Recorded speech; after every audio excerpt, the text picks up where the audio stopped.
So I'm camping in the English Lake District, and I'm in the Borrowdale Valley on a very nice little campsite. I'll put the details at the end of the campsite review.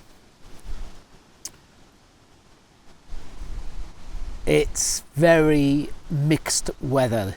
We've had a heavy shower this evening, early evening, and we've had a little bit of sun out, but it's very windy, and I think it could rain again. So, I mean, there's a bit of blue sky, but there you go. So, I did a couple of videos recently on the Sea to Summit Frontier 1.3 litre cookpot. Now this is very quickly become my favourite cookpot out of everything I have. It's very light.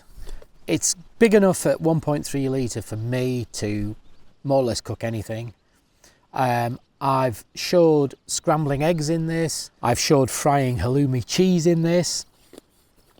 It's an excellent little pot. So I'm just going to show you how I have it set up contents wise, because I did promise I would do that. So basically the handle just clicks into place there and holds the lid in place so nothing comes out. You take the handle off and then you insert the handle there to do your cooking. So let's just have a little look inside this pot. So that's what we've got. Firstly, there's a cloth there which just allows me to dry everything off basically. So let's see what we have in the little bag. Let's see what we got in the cloth. So I have a little sponge which is pre-soaked in washing up liquid with a little Ziploc bag. I've got this MSR universal canister holder. This is a very good bit of kit, and there's a review on the channel about that. I'll just set that up while we're talking. And let's see, that's it. There we go. So it basically just clicks into place like that, and it gives you that big platform for it to stand firmly when you're on campsites like this. Now it's very windy, so I'm going to cook just in the entrance to the tent. The tent is the Robins Buck Creek 2, and actually the chair that I'm on, which is the Helinox ground chair, will fit inside there just at the back, and I can sit in it and I can get my legs spread out. It's really, really good.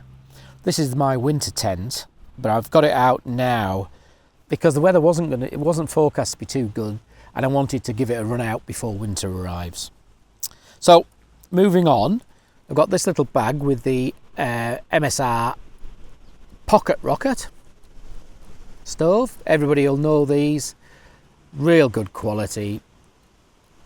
I've had this for years. This one's just performed over a period of maybe about 8 years. I've got other stoves, I've got other burners, and I have got a new burner which I haven't used yet, and that's the Soto Windmaster, which would have been good for this sort of trip where it is quite blustery. So this is what I've got with me today, and that's going to go on to the gas canister.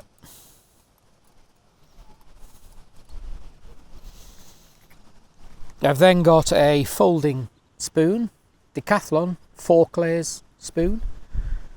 I've got other spoons, but to be honest, I use this a lot. It's just so handy, so light. So that stays in the pot. I have another spoon which is more for... Actually, this is the original one I had in this pot, and I've ended up putting the Decathlon one in as well. This one is a old Jetboil one, and it's quite good because it's got a long handle on it. But this pot is fine with either one. One of the small Bic lighters, and this little Victorinox knife.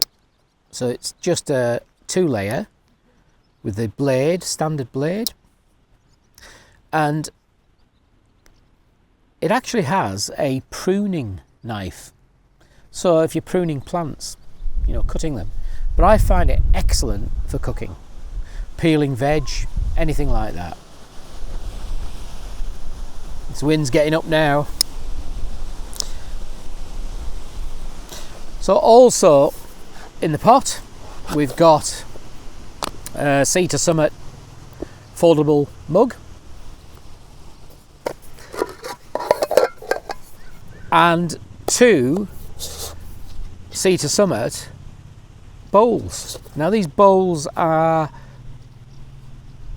680 milliliter bowls, 2 of them, and they stack together like that, and they're designed to fit this pot, and that's how they fit inside, and everything else stacks inside. Brilliant piece of kit, love that. Now what makes this pot a bit special for camp cooking is that I don't need to bring a frying pan, because it has a ceramic coating, and I've already demonstrated I can scramble eggs and I can fry halloumi cheese.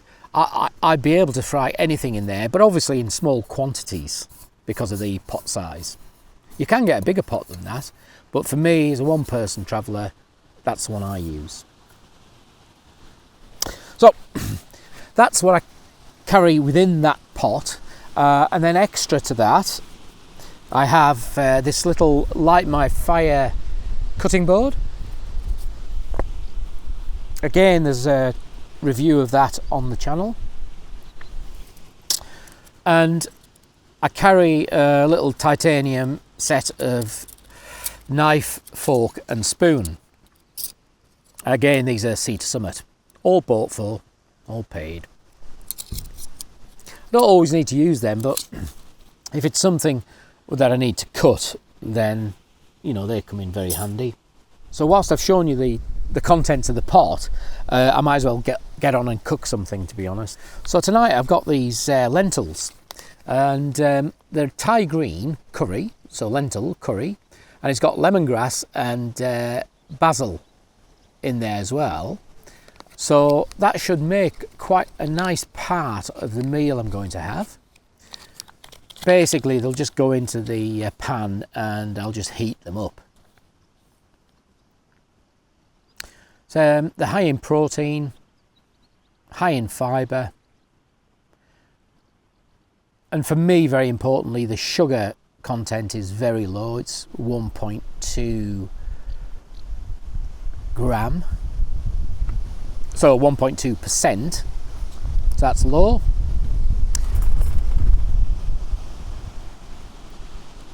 Doesn't need to be refrigerated, needs to be kept in a dry storage, but doesn't need to be refrigerated unless you open it and keep some of it.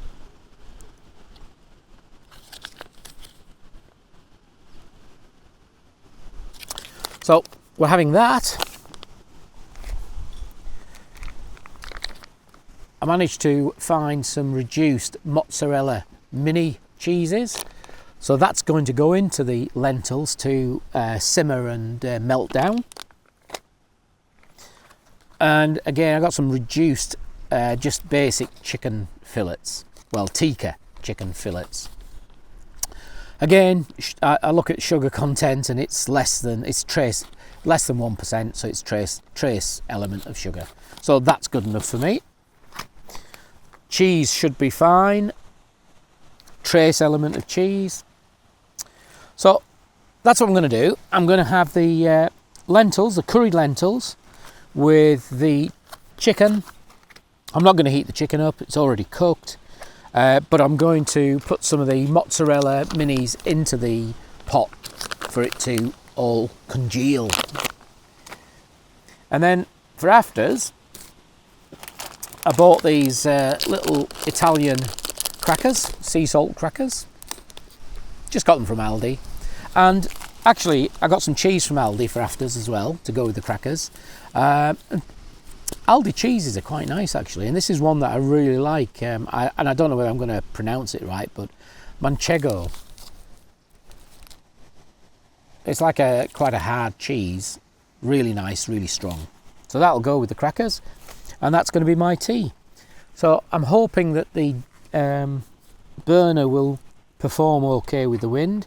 I've got it slightly tucked into the tent entrance, and we'll just see how it goes.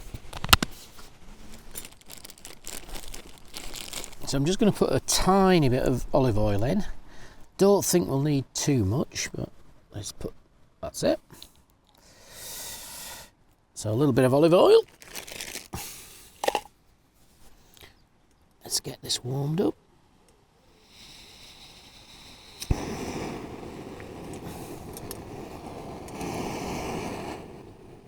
That seems to be all right, actually.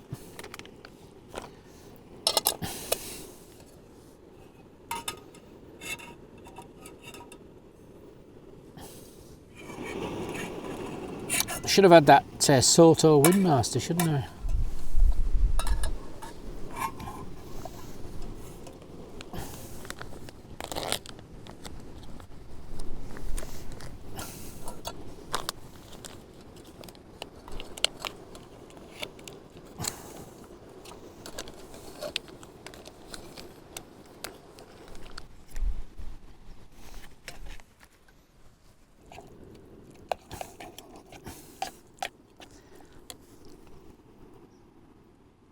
Turn it down as low as we possibly can.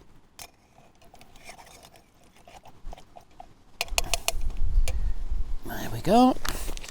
And we're just going to open this pack.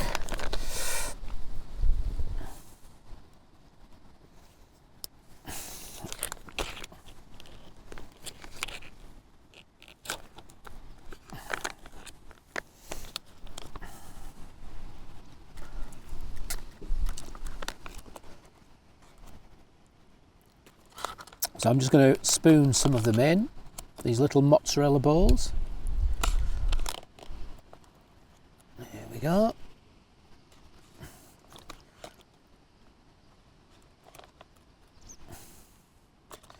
I might as well try a couple.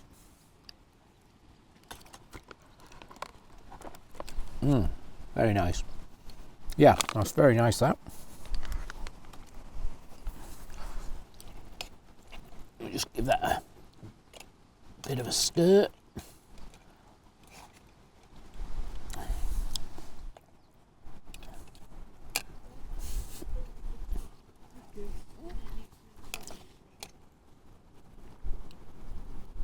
Just turn it up a little bit, and then put the lid on, and just let that simmer for a while.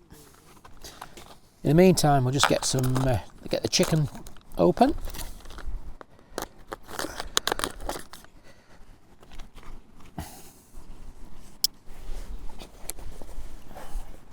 So all we've got to do is heat the lentils up. The mozzarella will soften, may not melt completely, but it will soften, it will heat.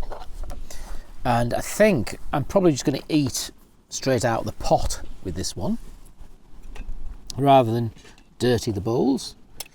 So there you can see, if you can see, it's just simmering away. Yeah, the cheese is just slightly catching now. Nice curry taste. So, as you've seen with maybe some other videos, I'm really having to be careful what I eat from the effects of diabetes, and really careful as to the sugar content of anything. So everything we've got here, the sugar content is either trace level or very low, and that includes the crackers as well, the sea salt crackers, less than 1%. So that's how I'm dealing with things to try and get some health back again. But I'm enjoying the sort of meals I'm eating. I mean, I've been eating a lot of salads. However, the weather's just turning now at the end of August, and I suspect, you know, another month we'll be getting cooler. Well, it's getting cooler now, but certainly by the time I go camping within the next month, I'll be probably starting to cook a few more stew type meals, you know, so that'll be nice. And this is the pot that I'm going to do with that. So that's bubbling now, it's just nice. Let's just have a little, that's warming up. I'll just give it another few minutes, maybe another 5 minutes, just to simmer. So, yeah, it's a difficult one as you're getting older. I'm 65 in October, in a couple of months. And this very high sugar levels in my body are my own fault. Stopped taking medication, back on the medication now. And it is a bit of a shock to your system when they tell you that if you needed surgery for anything, they're not going to do it. So that certainly sharpens your thoughts up on trying to get things sorted. So the levels are coming down, but they're not coming down quick enough. They're not coming down far enough. And so I'm on medication, and in 3 months' time, I'll be back to see the diabetic nurse. And if we haven't got them down to a livable level, then it'll be insulin. So that'll be a daily self-injection of insulin. So it's really tough, actually. And I know it's all my own fault, because I had the levels, my blood sugar levels were at normal, thereabouts, but on that cusp of normal level. And I've really screwed it up with coming off the medication, getting ill, and now trying to recover from that high sugar levels.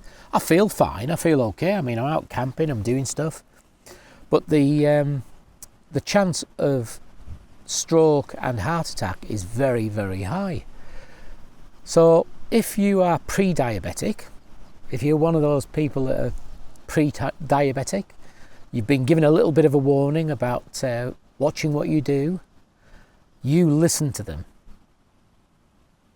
Because I know what will happen. You'll listen to them, you'll adapt, you'll change, but then you get back into your habits of how you were, eating what you were, eating the biscuits, the cakes, the ice creams and all that sort of stuff. And 20 years on, or 10 years on, you'll be in the same position as me. So don't be me. Don't do what I've done. And listen to the diabetic nurse and the doctors. Don't ignore them. Don't do your own thing. Don't think you can solve it on your own. Some people can, but my body is not coping with trying to do that on its own. Well, this is nicely hot now. Ah, it's lovely. Let me just show you. So there you are. You can see that the cheese hasn't melted, but it is softening, and that's just how I want it. I don't really want it to be completely melted. So that's just about ready now to eat.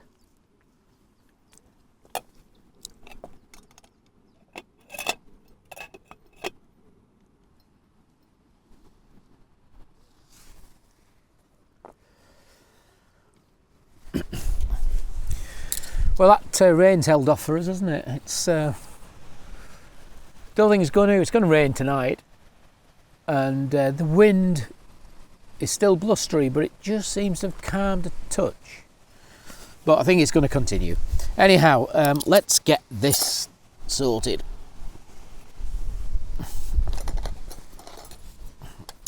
So there we are. We've got it nicely semi-melting. That's so good.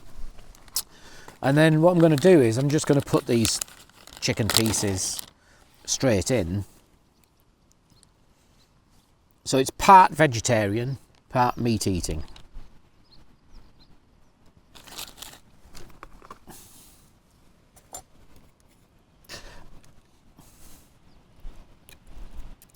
Just give that all a nice little stir up.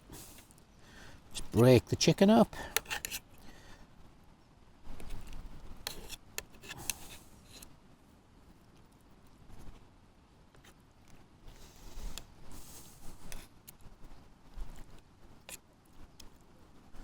So there you have it. Thai green curry lentils, tikka chicken breast, and mozzarella cheese. I'm really going to enjoy this. Let's try it.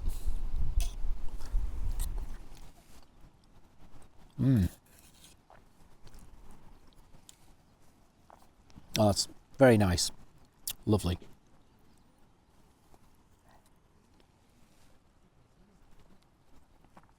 Oh, it's so good. And for me, the lentils, I mean, I'll still eat rice, but not very often. The lentils will be far better for me than having rice, curried rice. Anyway, I thought I'd just show you the inside of the pot, and you might as well see what I've cooked tonight. But the light's just starting to go a little bit, so I'm going, eat the food, have my cheese and biscuits, and get on with life. Remember, don't be an Andrew. Don't do what I did. Listen to your diabetic nurse. If you're pre-diabetic, listen to them. Don't get into the position I've got into.